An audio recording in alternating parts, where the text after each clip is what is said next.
Welcome to both Success and Integrity with Bessi Graham, a podcast dedicated to established business leaders like you, ready to bring more meaning into your life in a way that strengthens rather than threatens the financial stability of your business. I'm your host, Bessi Graham. I've worked with business owners, governments, and large funding bodies like the United Nations for over 20 years to bring doing good and making money back together. So let's unpack why you don't have to choose between experiencing success or having integrity in your life.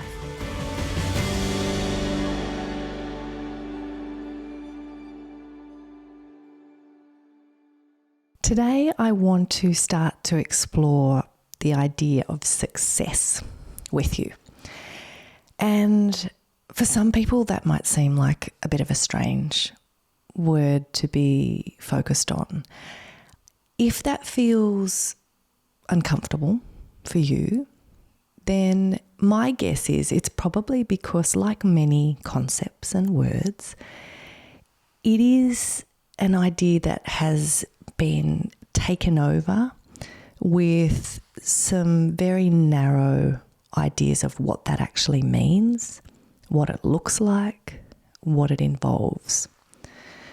The conversation I want to have with you is to help you to start to personalize the idea of success, to see it as something that you can define and create for yourself, to understand that it doesn't have a fixed way it needs to look. There isn't a list that is right and correct of what success is, but it is an idea that you can really start to cultivate and foster in your own life. The idea of true success, the idea of success in your own expression of bringing your whole self to what it is you do. And so while often what we call success or what we would see as success in the world is really quite empty, and it's focused more on achievement and profile and status and the aspects around position or recognition and acknowledgement. These types of things have been at the heart of how we typically see success as being visible and something that we can say, oh, they're successful.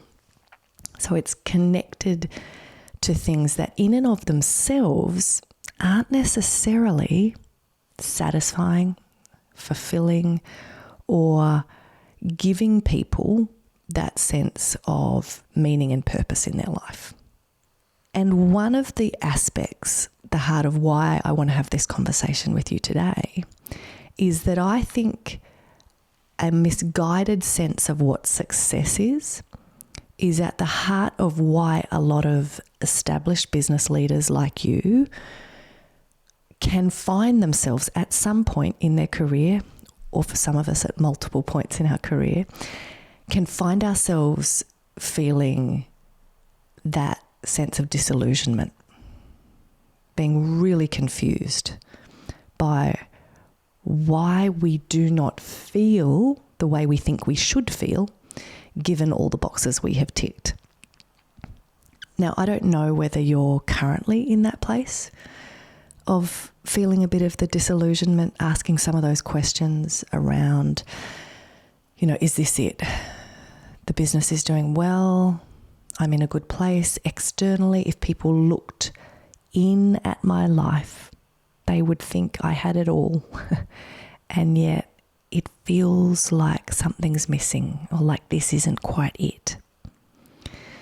Whether you're feeling that now or you felt that in the past, or even if you haven't yet experienced that, I would love for you to sit with the conversation today and think about some of these ideas so that if you're not in that place, you can avoid ever being in that place. Or if you are in that place, that you can feel a sense of hope that you can change and that you can shift out of the space of feeling disillusioned, because it is possible. And for us as business leaders and the types of people we tend to be, if we're not more intentional about crafting our ideas of what success is, it is likely to be the thing that will trip you up. Because without you proactively defining what success means for you, without you being intentional and sitting with and questioning some of the things that are just passed down to you as the expected definitions of success or the expected goals you should be seeking, if you don't see that as something that you can actually shape for yourself, then you massively increase the chance that you are going to find yourself in a position where you have worked really, really hard. You have a whole bunch of the things that I listed before of you've got status, you've got position, you've got recognition and achievement of others. All of those types of pieces will be boxes you have ticked, and yet it won't be enough.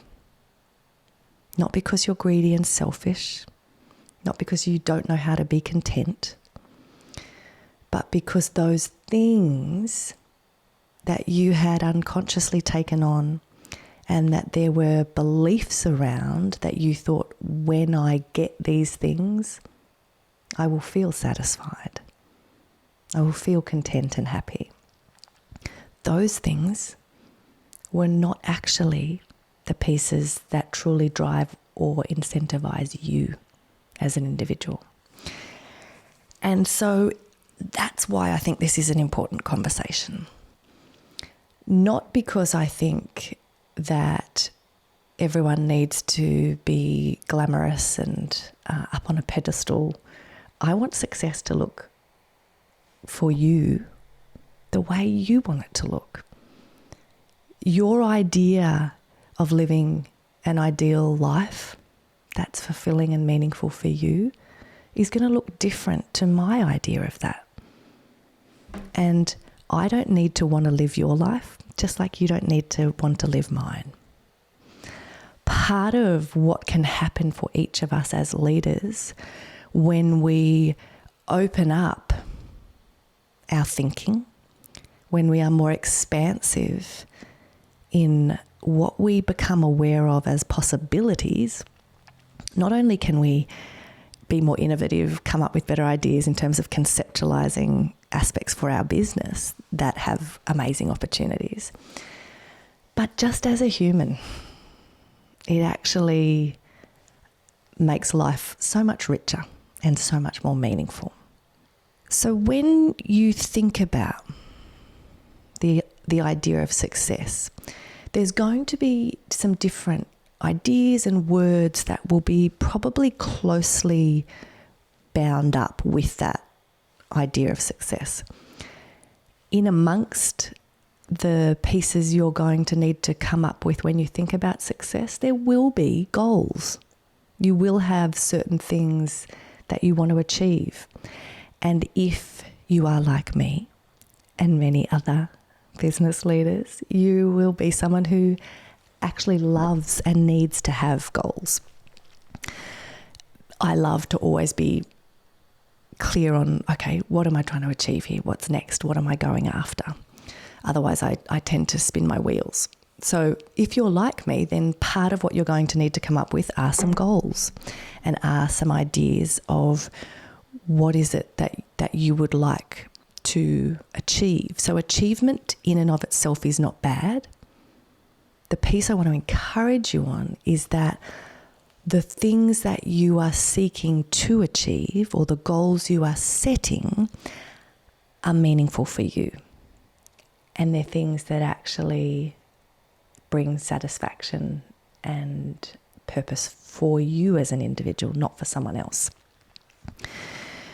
So you will have heard me quoting the wonderful Tom Morris before around his piece where he says that all goal setting should be an ongoing exercise in self-knowledge. Keep that in your mind as you are journaling, thinking, shaping your ideas of success.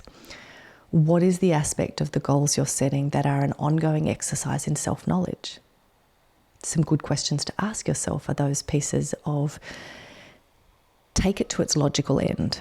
So Brad, my wonderful partner of 20 years this year, taught me that 2 decades ago and has always pushed me on that when I make a statement or set a goal or say I want to do something. He will say, take it to its logical end, run that idea through. If you set something as a goal and you're saying that it is part of how you think about success that will have meaning for you, run it through to its logical end. So run the scenario in your mind.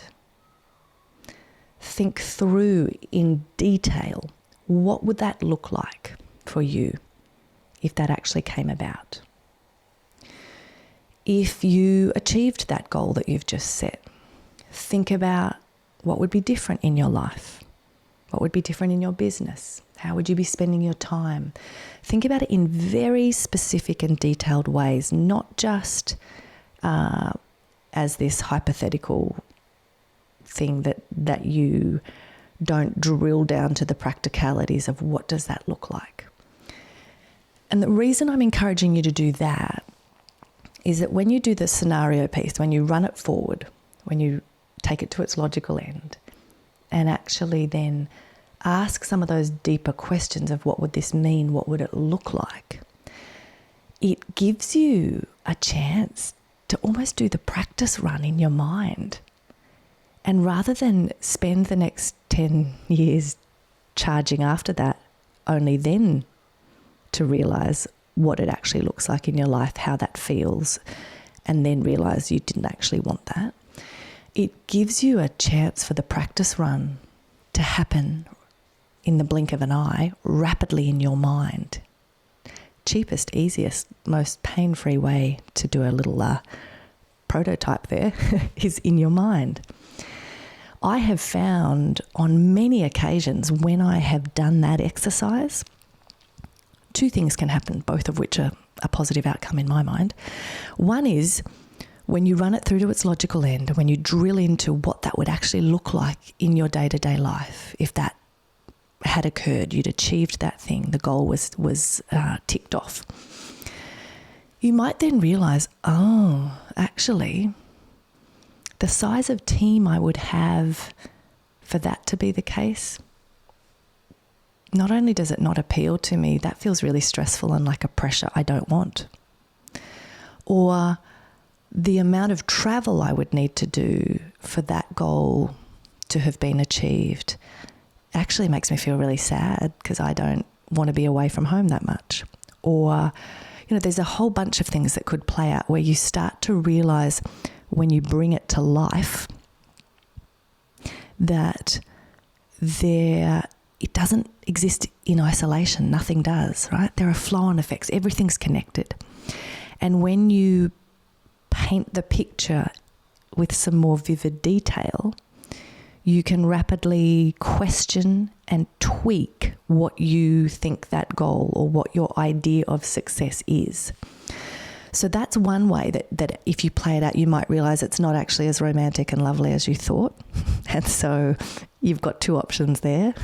You can either, you do have 3. You could do it anyway and be unhappy, but I'm not sure why you'd do that. But so the other 2 are that you could say, okay, great, I've now become aware of this piece, say around the team size. And so I don't know that I yet want to let go of that goal, but I want to be quite specific with myself and tighten the details or put some constraints around that says I want to achieve that goal, but I don't want to have a team that's bigger than 15 people. So how could I do that? And so this gives you almost these pieces that can then just be ticking over in your mind parts that can be some of the inputs that you put into a business model canvas as you try to design how could I bring that to life. So it can give you some information. You might decide I don't want to change the goal, but I now am aware of aspects that may cause me to actually not feel in flow or fulfilled. And so in being aware of them, I'm going to try to design them out and mitigate that risk or reduce the chance of that happening because I'm now conscious of it. So that's one option. And the other option is to simply say, actually, when I get into the nitty-gritty of what that goal or what that version of success would mean in my life, I now realize I don't actually really want it. And lots of us will have had versions of that in our life where we had said or thought we wanted something, and then we realized actually what it's going to take to achieve that, I'm not willing to give it. So maybe I don't actually want it that much. So that is the other option, is that in running through this exercise, you can actually then proactively change what you were naming as success or alter what those goals might be so that they are now more connected to things where there's a higher chance you're going to feel fulfilled and satisfied and in flow living out that particular life. So that's one way for you to start to shape up and think about what success might look like. Some other ideas connected to success that I find really helpful are that I can often, if I'm not being as thoughtful and reflective, I can start to have this list that's just building up in my mind of all the things I want to achieve and do and all the goals I have. But they can all stay in a category of one day, like I'm going to do those at some point. And that leads you into this position again of success or being fulfilled or living in a place of flow, being pushed off into a category of I can't have that now because there's all these other practicalities in the way, but one day I will have that.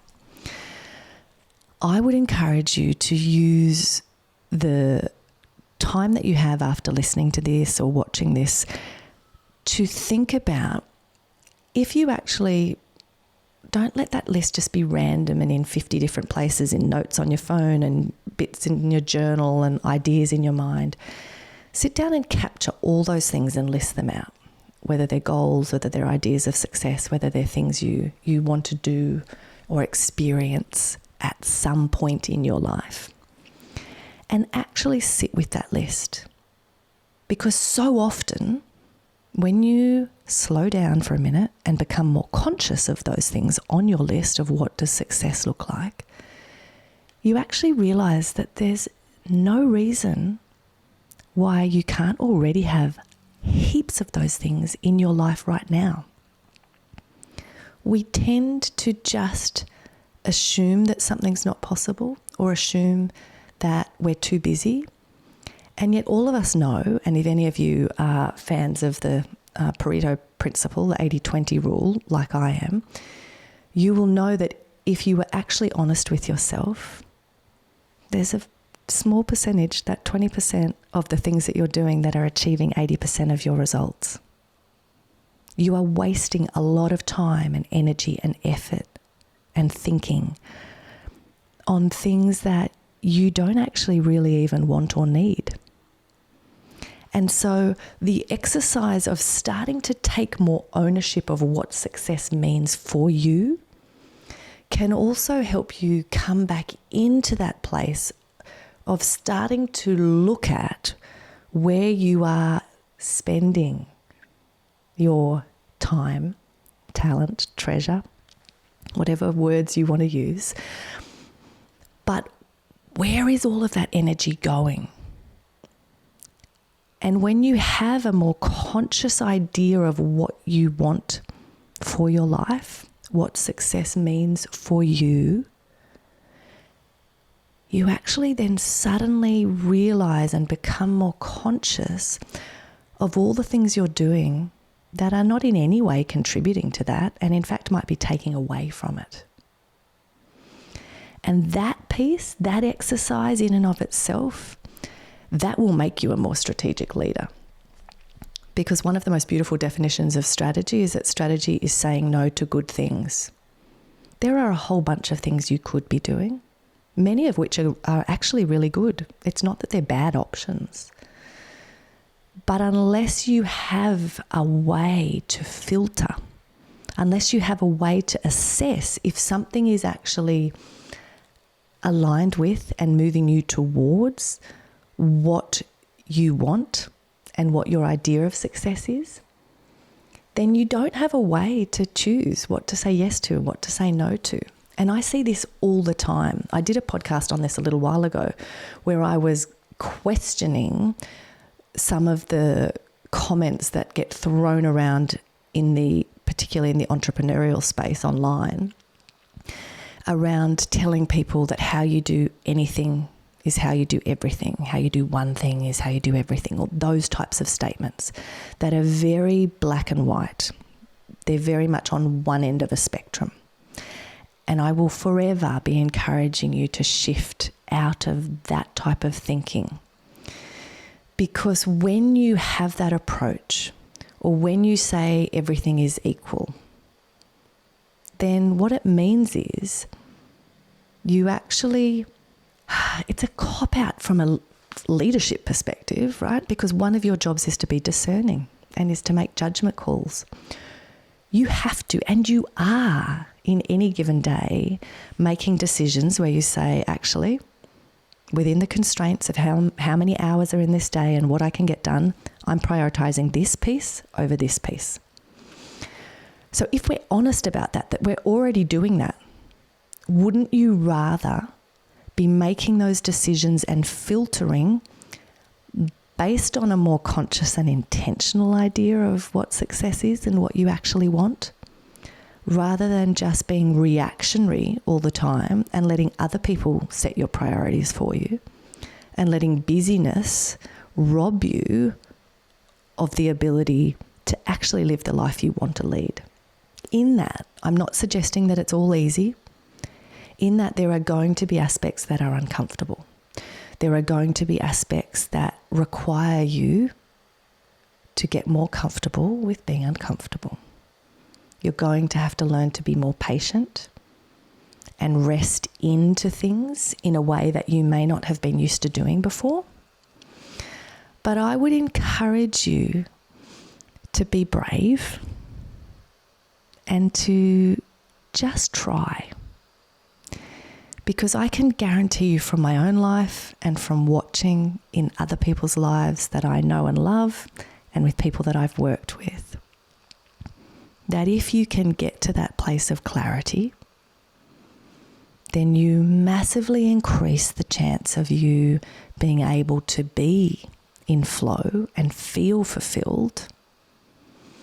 You also massively increase the chance that you are going to find that beautiful groove or rhythm where you are showing up and where you are tapping into your brilliance.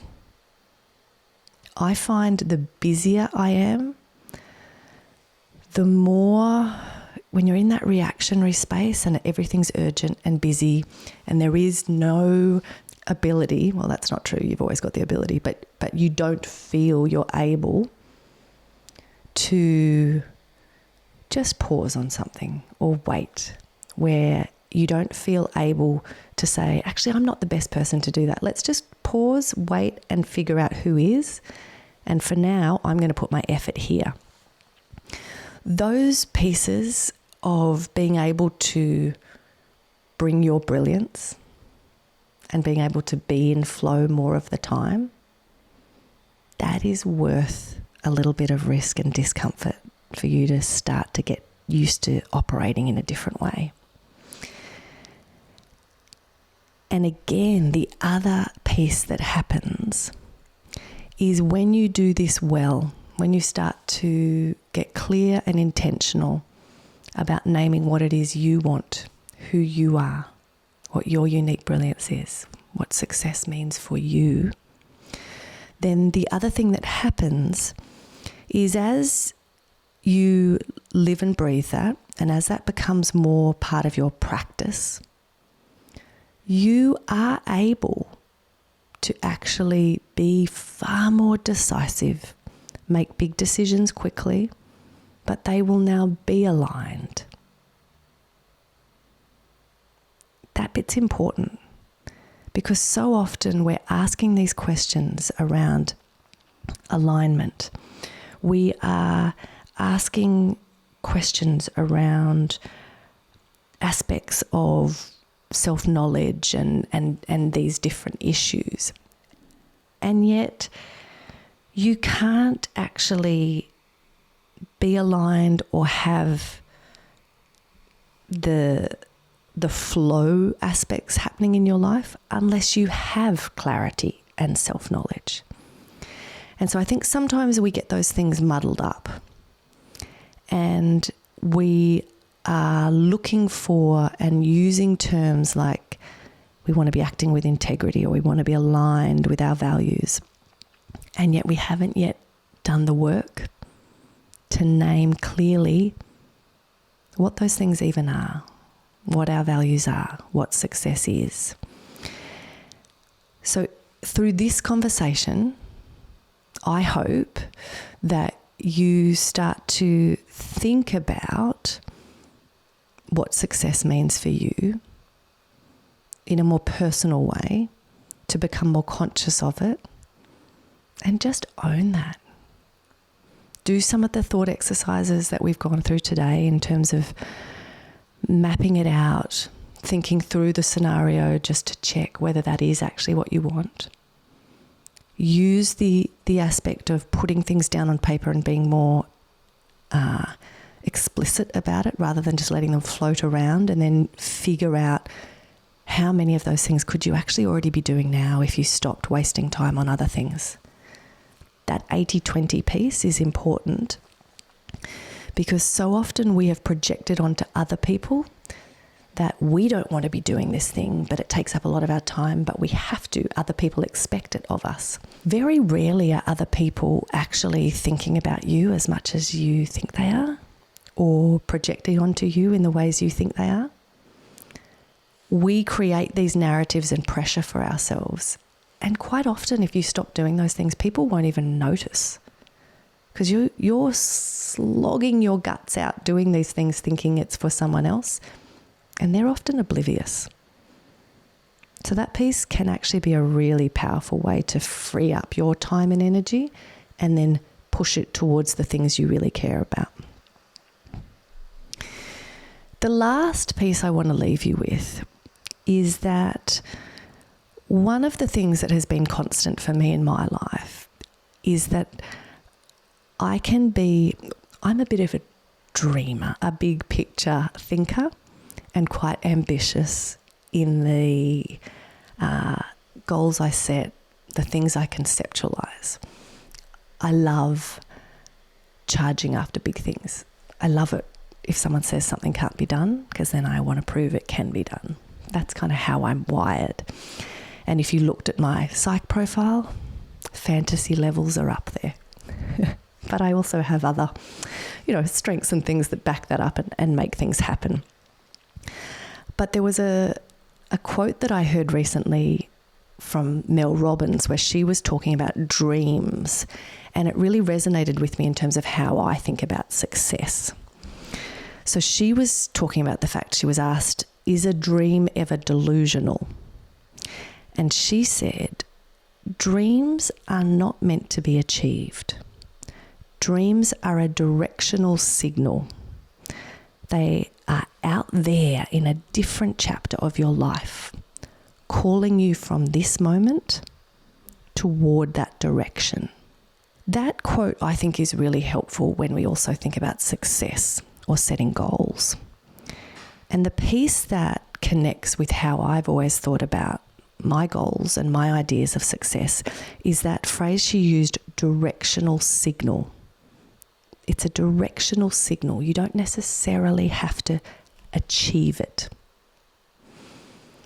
When we articulate our version of success, when we set big goals for ourselves, the piece I want you to get clarity on is get really clear on that vision. But then map out for yourself, what are those milestones?